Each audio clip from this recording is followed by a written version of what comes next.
Hello. So welcome back to my channel. I wanted to do this video because I like books, and here are just a few of them that I think that will either bring you some kind of value or at least have brought a lot of value for me. Maybe for my channel this seems like a little bit off topic to talk about books. I just want to talk about things that I like now, things that I want to share. I'm really interested by, we can say that it's the genre called self-help.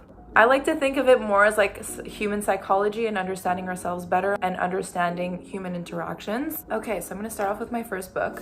The first book is called Attached by Amir Levine and Rochelle Heller. Now, I think that this book should be read by literally everybody, whether you know yourself in relationships, whether you don't.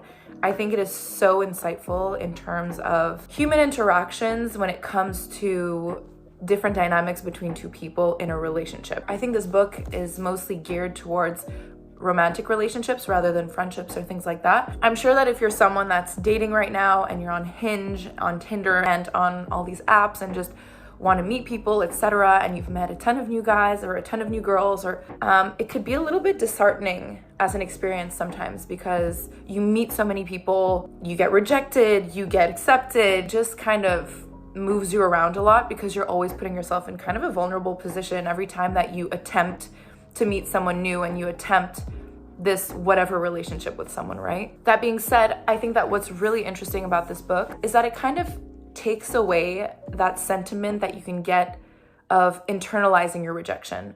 What I mean by that is that this book really breaks down 3 different styles of attachment. So you have the avoidant, the anxious, and the secure attachment styles. Those are the 3 categories you can say. Now, yes, you could say, well, that's a little bit simplistic as a model, and I do agree with that. However, if you just look at it as a concept, I think it's super interesting. Let's say that you're someone that has mostly an anxious attachment style, and you just feel like you always go for the same kind of guy, or you always go for the same kind of girl, and you always feel like you've been attracting just this wrong, not the right person for you. I think that acknowledging that some people just do not speak your language, and I mean language in terms of attachment styles, and just don't bring out the best in you, it's gonna give you a lot of insight and just take off a lot of that pressure of like, I'm the problem, because no, just everybody's super different, everybody needs different things. And I think that once you identify what you need in relationships and what others are able to give you, that helps you grow and not take it so personally all the time and just have a better either relationship or dating experience. My second book is a book that I absolutely fell in love with. This is another book that I recommend to all my friends. I think that it is such an important book, especially if you're in your 20s, 30s, and really any time in your life. It's called Ego is the Enemy by Ryan Holiday. I'm particularly fond of Ryan Holiday. I think he's a really brilliant writer and a brilliant thinker.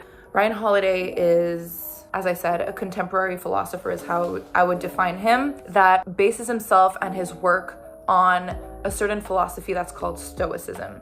Now, I won't go into what Stoicism is. Ego is the Enemy is really all about the ego and how the ego corrupts you to and from what we define as success. The book is divided in 3 chapters. There's the ascension to success, there's success, and then there's the downfall from success. And he explains how in every 3 phases of that process and that cycle, because essentially it's a cycle, ego is something that impedes us, really corrupts the experience, the learnings that we could have through each of those phases. The reason why I love this book so much is that it is a page turner. Like, you would think that the topic doesn't sound super interesting. This book is an insightful, humbling book. If everybody had a little bit less ego, you would read the book. Also, Ryan Holiday writes in a way that is non-egotistical. So it's just super straightforward. It's super understandable. It's smart. You learn a lot. And it was an excellent read. Okay, so I have 3 other books. I'm gonna try to go through them a little bit quicker. There's When Things Fall Apart, and this is by Pema Chodron. I particularly liked it and read it at a moment where things were just not going well in my life, and I felt like I had no anchor. So that could either be like you're living a really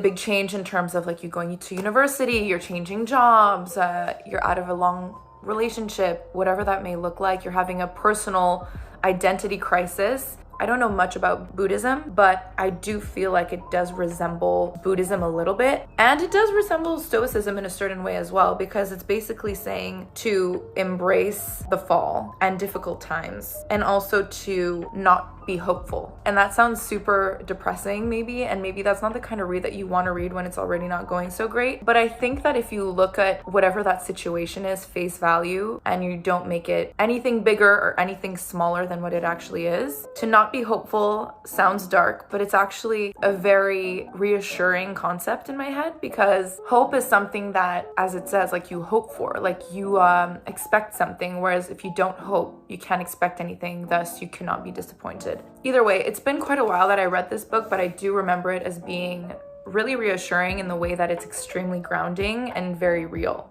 Okay, the fourth book is Cant Hurt Me by David Goggins. Now I don't have it with me, but I guess I'll like put it here. David Goggins, for anybody that doesn't know him, is a Navy SEAL. He has done ultra marathons. He's basically become this pretty popular figure. The reason why I love this book, and I think that it's a good read for someone that's just lacking motivation. If you feel like you're in a rut in your life and you're like, ugh, like I just need something to get me started again, like I want that burn under my ass, that book will definitely give you a good starting point. I had heard about the book, I had seen some interviews by David Goggins, and I thought that he was a really interesting personage.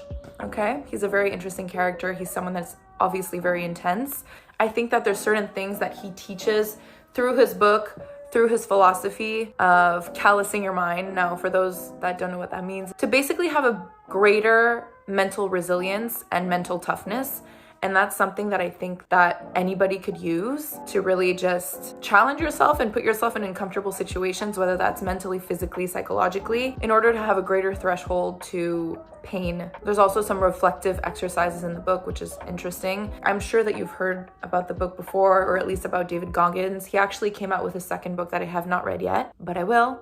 And I'll probably talk about it if it's good, but we'll see. Last but not least, I wanted to talk about this last book from Emily Ratajkowski, My Body. It's a really great book. I think it's specifically maybe more of a girly book than for guys, but it is really interesting. The way that she writes, the style in which she writes changes throughout the book. Other than that, I think that the subjects that she touches on, our relationship with our bodies, who owns our bodies as women, power dynamics in the modeling industry, but also in general. And she just opens discussions. And I think that any book that kind of makes you want to dig a little bit deeper, think a little bit more, have a discussion with someone, just open that door, are such interesting books. I think Emily just suggests a lot of things and almost asking us and almost inviting us to having that discussion with her. I really highly suggest, if you're into any books on like feminism, dynamics of power between men and women, you should totally read it. I have major respect for her for writing that. That is about it for today. I hope you enjoyed this video. It's super random, but I really do love reading. And if ever you have any suggestions on really good books that you read, that you keep on raving about, that you tell all your friends to read, comment them down below. Thank you so much, and I'll see you hopefully very soon.